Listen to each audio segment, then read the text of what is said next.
7 things I wish I had known before my cruise.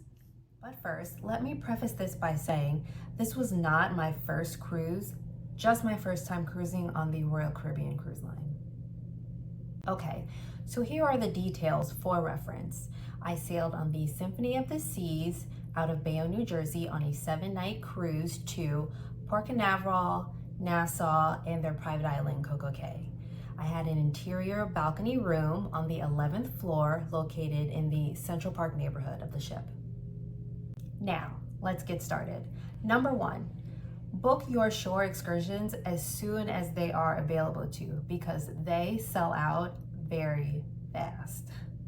Once we were back from the cruise, I did some additional research, and based on what I read from Royal Caribbean, there's no set timeline of when excursions are released for a specific sailing date. So essentially, you will have to check back periodically within the cruise planner for that availability.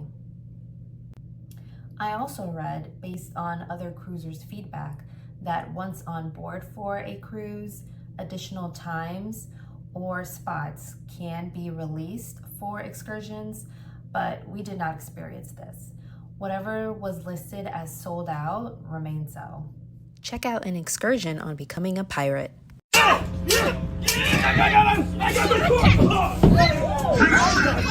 ain't done.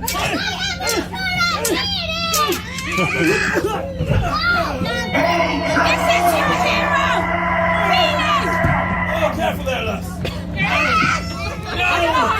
Put down the hostage! Where's your honor? Put down the child! For a price of $70 per adult and $30 per child, this included drinks and snacks aboard the excursion. Number 2, make your show reservations as soon as they open. Specifically, if you want to see the aquatic show in the Aqua Theater. This show is amazing. If you haven't seen my previous video, go check it out. I show a few clips of the aquatic show in the vlog. I would see this again and again and again. Okay, so here's what happened to us. We were able to get a 10 p.m. show reservation time prior to sailing. Once on board, additional times for the shows were released and we were able to get an 8 p.m. show reservation. So we arrived a few minutes early before our reservation time and the Aqua Theater is packed. Even with a reservation, we did not get seats and stood for the entire show. Was it worth it? 1,000%. Would I like to go back and watch the show with a seat and get the full experience? Also 1,000%. So my point is, if you want to ensure you get a seat, get a show reservation, but also make sure that you arrive for that time, I would say 30 minutes prior to start time of the show.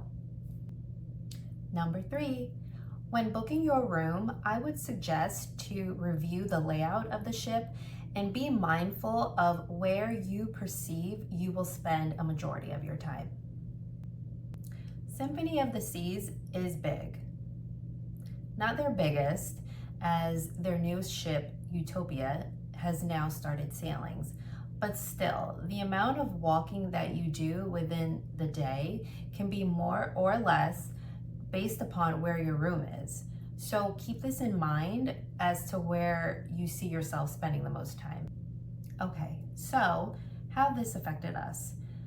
I loved the location of our room. Like I said, it was located on the 11th floor in the Central Park neighborhood. We were right below the kids' pool area and the buffet, the Windjammer.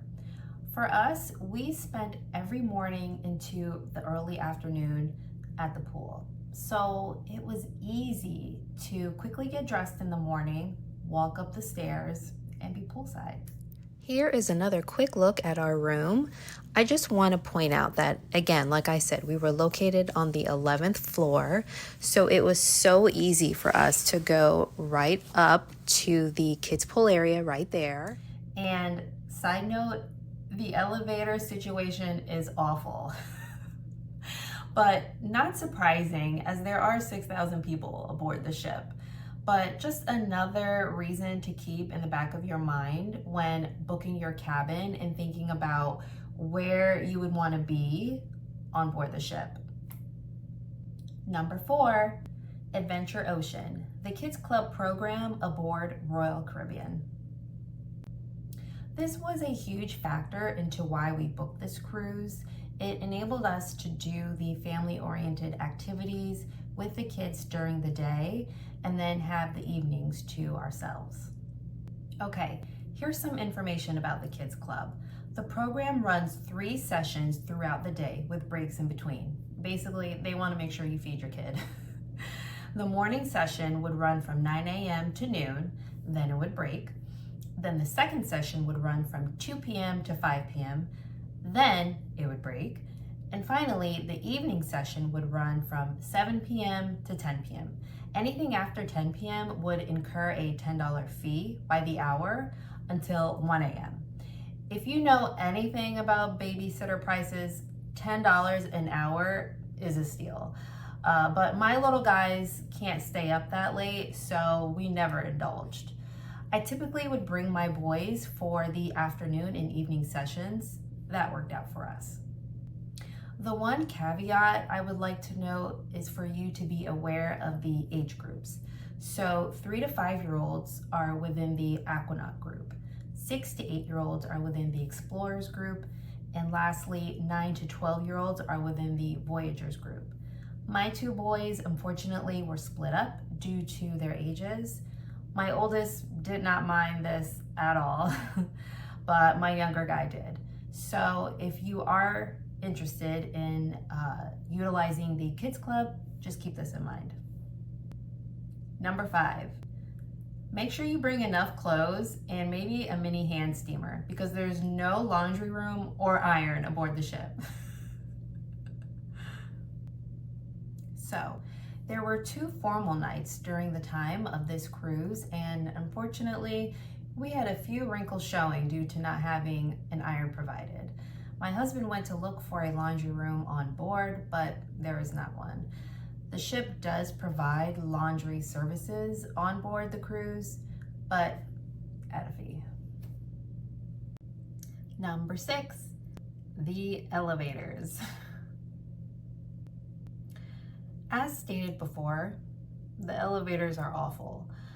As I said, with 6,000 people aboard, I understand that it may be difficult to get an elevator immediately, but at times it wasn't even within a timely manner.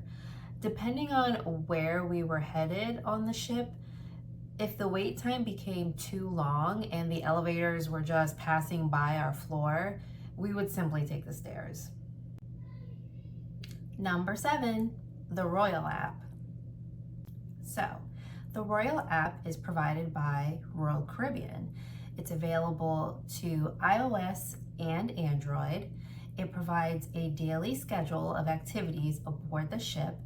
You're able to favorite any activity that you would like to attend, and it basically will create a calendar for you.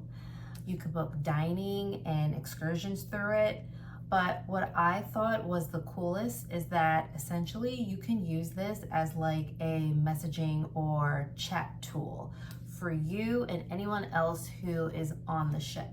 So for example, there were a few times when my husband and I were separated.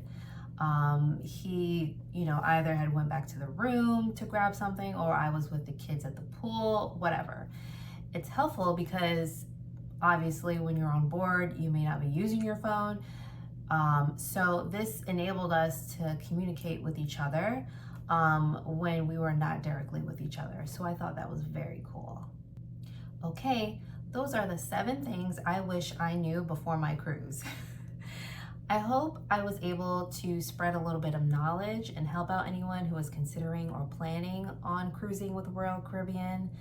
Thank you for watching, and please subscribe so you can catch my next video. Bye.